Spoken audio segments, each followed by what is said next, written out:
Giles Montessori and School. English Grade 4, Unit 7, The Ant and the Beetle. Difficult words and meanings. Beetle, Bhunwara, an insect. Hurried, jaldi ki, moved fast.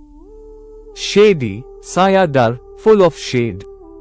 Place, jaga, a location. Field, khet, open land. Sat, batha, took a seat. Down, niche, lower position. Began, shuru kiya, started. Heard, suna, listened. Thought, socha, considered. Noise, shore, loud sound. Sobbed, siskily, cried hard. Grain, dana, small seed. Ate, khaya, consumed food. Know, jana, have information. Learned, sikha, gained knowledge.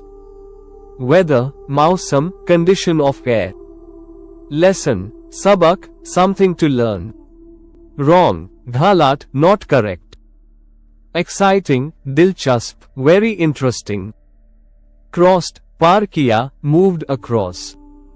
Thought, khayal, an idea in the mind.